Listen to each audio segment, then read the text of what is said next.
tänu teile kõigile, palun teeme kõik endale ühe suure aplausi.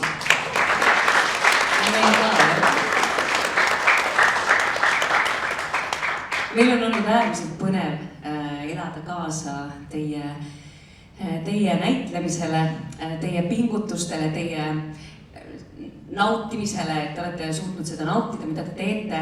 Hästi tore on see, et selles vanuseastmes praegu on olnud ka väga noori endid kõnetavad teemad, mis kohe siis on näha, et teemad on aktuaalsed, lastel endal on väga huvitav mängida ja selle üle on väga suur rõõm. Aga ei saa ka ilma kriitikata, sellepärast et see on ju meie töö, tuua välja ka mingeid asju, mida te saaksite iga aasta natukene edasi pusida ja paremaks muuta. Ja mõned tähelepanekud. Kui ma näitlejana mängin laval niimoodi, et mind ei ole väga hästi näha, minu silma ei ole väga näha, siis võib-olla alguses on natuke huvitav, et mida see näitleja seal mõtleb või mida see tegelane teeb. Aga tegelikult ma tahaksin tegelikult näha teie silma, teie nägu.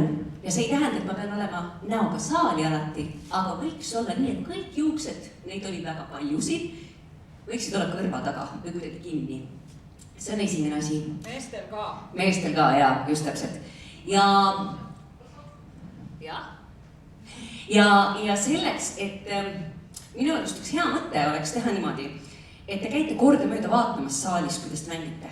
Käite kordamööda vaatamas ja kui on näha, et mingil hetkel mõni misantseen on selline, et keegi on väga seljaga, siis võite öelda, et ta rohkem suunaks pilku saali, et me publikust lihtsalt näeksime seda kõike. Nii. Hästi oluline teema on see, et mina näitlejana tean, mis tekst on ja mis järgmisena tuleb. Aga minu roll, mida ma mängin, ei pruugi teada. Nii et kui ma ütlen näiteks, et palun lepime ära, siis ma juba ei lähe kallistama. Sest et kuigi ma näitlejana tean, et me lepime ära, aga minu roll, see, keda ma mängin, see tegelane, ei tea, kas mul antakse andeks. Eks ole? Sündmusele seljaga. See on väga oluline. Siis... Teeme läbi, teeme sündmusele seljaga läbi. Teeme sündmusele seljaga läbi. Mul on selle kohta alati üks lasteaiad. Mina olen karu ja kohe tuleb minu sõber jänes. Ja jänes tuleks nagu söödud. Tegelikkuses püüa mängida nii. Mina olen karu. Oi, tere jänes! Oli vahe või? Seda nimetatakse seljaga sündmusesse. Sa mängid teisele poole või mängid kuhugi mujale või vaatad maha või võt seda nimetatakse seljaga sündmusesse. Just, sest kunagi see tegelane ei tea, kus see teine tegelane võib tulla, eks ole. Ehk siis reaktsioon, oota ära, siis mängi. Nii, teine asi, mida me siin varem ka juba ütlesime, et kui ma tulen lavale ja ma ütlen, et ma olen nii elevil, siis kas te usute seda? Ma olen nii elevil. Aga ma olen nii elevil, sellepärast, et kohe juhtub midagi äärmiselt põnevat. Mõelge selle peale, mille pärast te tegelikult näiteks elevil olete või kui te mängite hirmu laval, siis mõelge, kas on mingi situatsioon, mis on teist päriselt hirmu tekitanud ja võtke see mängu, mängige selle pealt. Siis mida mõtleb näitleja sel hetkel, kui tal ei ole teksti? Minu tekst on öelda tere tulemast ja nüüd mul tekst ei ole, mida ma siis teen? Mida ma mõtlen? Mõelge endale kate kõigele kogu aeg, kui te laval olete. Räägi mingi tudu või? Ei, mul on nii palju... Ma üritan praegu näidata seda, mida mina teen siis, kui mul ei ole teksti. Jaa. Kui ma mängin ja ma tulen ruumi ja siin näiteks ei ole kedagi, mina näitlejana tean, et siin ei ole kedagi, ma pean mängima, et kus kõik on, siis kui ma tulen ruumi ja ma juba teen, ei tea, kus kõik on. Või ma tulen ruumi, ma vaatan, kus kõik on. Ehk siis, kuidas sa päriselt tuled sinna ruumi. Ja üks asi veel. Minu õpetaja lavakunstikoolis Tiit Ojasoo ütles sellise lause, mis tegelikult on kuskilt kaugemalt juba pärit, aga 36,6 kraadiga kunsti ei tee. mis on 36,6 kraadi. Meie kehatemperatuur, eks ole. Enne lavale minekut ajage ennast ülesse. Tehke kas või kätega väärtusi või mentaalselt mõelge ennast, ma lähen kohe lavale ja äratage ennast ülesse.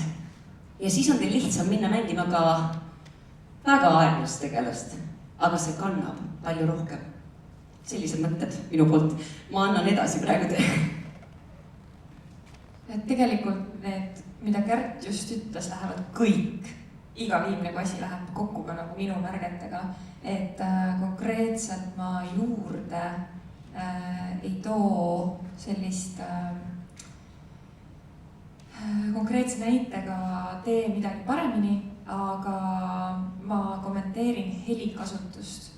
Et nii nagu filmis ka, et näiteks kui me näeme ekraani ja seal ei ole mingit heli, siis ei hakka ju õudne. Aga kui põranda kriiksumise hääl on või uks käib, juba on õudne. Et see heli annab nii palju, aga samas see heli võib ka ära võtta. Et kui ongi näiteks õudustseen ja siis seal taga läheb lahti, et noh, ei ole väga õudne. Ehk siis helikasutus on ka väga oluline komponent kogu protsessi juures. Ma ütleks ühe asja veel, mis mul meelde tuli. Kujuteldavad esemed. Kas te olete teinud etüüde kujuteldavate esemetega? Näiteks, kuidas paned küünalt põlema või kuidas ma valan klaasi vett.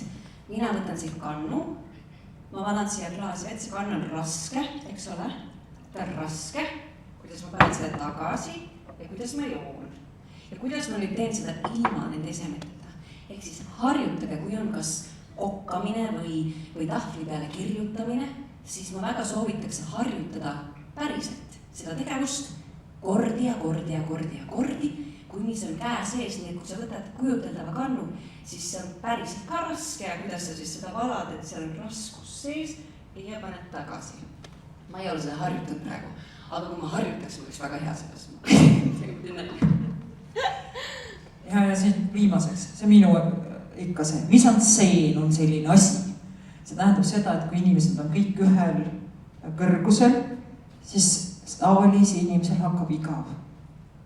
Noh, aju lihtsalt hakkab mind uinutama, et seesama, kui keegi tuleb kuskile, mingisugused muutused on, eks ju, see on väga selline tervitatav. Siis on teine asi on see sügavusse minek ja tagasitulek, eks ju, et kes on tähtsam, see on natukene eespool, kes on vähem tähtis, on natukene tagapool. Et sa ei võtaks nagu publikust seda, et noh, sa ei ole praegu see tegelane, kes peaks olema, sul on oma ülesanne, sa täidad seda ülesannet, aga kui praegult on nagu peategelase kord ja sa seisad ees laval, eks ju, siis ma vaatan ju sind, eks ju. Et sellised asjad, need on niisugused väiksed asjad, mida saab tõesõna teha sellega, mida Kärt ütles.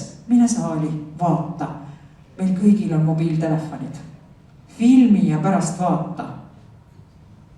Et need on nagu, noh, meil on kõik kättesaadavad. Siis kui mina teatrit hakkasin tegema, ei saanud filmida ja ei saanud midagi teha. Teil on nii palju võimalusi, tehke seda. Just see analüüsi osa, et ma teen ja ma analüüsin ja ma tagasisidestan, ehk siis ma räägin ka, mida ma nägin praegu saalist, mis mind tekitas küsimusi, mida ma võiks ümber teha natuke ja see on rohkem nagu juhendajate töö, aga näitlejatel endal on ka põnev minna saali vaatama, sest kui sa vaatad teisi, siis aitab ka enda mängule kaasa. Aitäh! Aga see ei ole veel kõik. Ja nüüd ma sooviks positiivse noodiga lõpetada ja me... See ei olnud negatiivne ka. See ei olnud üldse negatiivne, ma lihtsalt ütlen, et need on mingid tähelepaneku kohad, mida mõelda, et järjest paremaks ja edasi liikuda. Aga nüüd me tooksime välja veel omalt poolt mõned eriti meelde jäänud näitleja tööd. Ühel kaugel kuningamaal. Ühel kaugel kuningamaal. Sealt tuleb siis, palun vabandage, kui ma ütlen valesti, aga David Tammistu. On David, jah?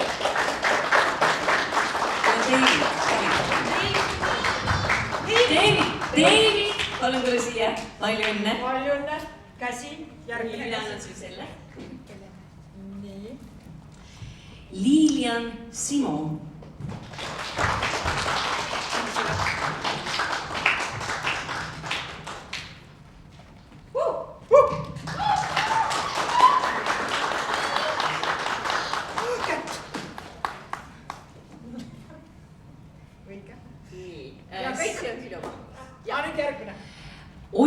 Aleksander Kask.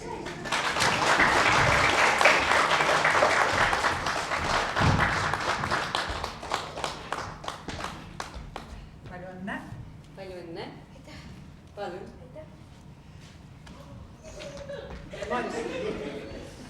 muinasjutt Naeris. siit me tõstaksime esile Loore Surri.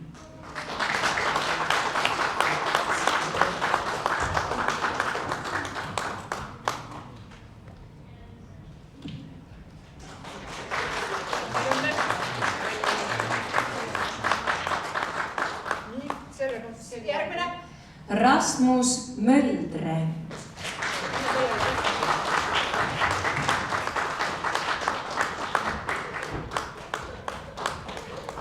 Palju õnne. palju õnne. Nii, järg. Andreas Stefan Rannu. ja Rennu. Rennu. Rennu Veens. Rennu. palju õnne. see on tegelikult hästi rõõmus sündmus. nii, Tanel Leesik.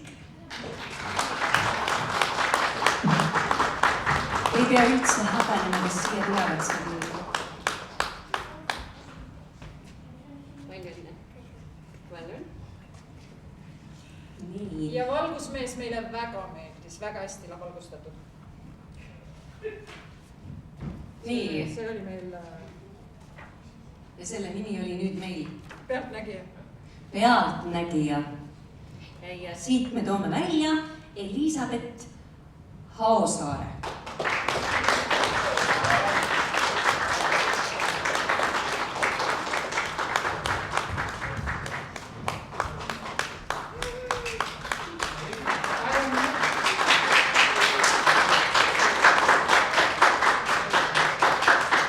ja kodusõppepäev.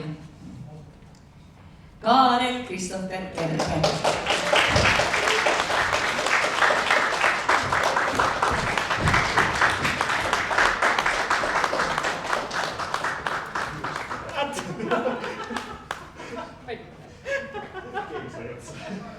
aga sa polnud ainuke. suur tänu teile kõigile ja ilusat päeva jätku. ja tehke seda edasi, mida te teete.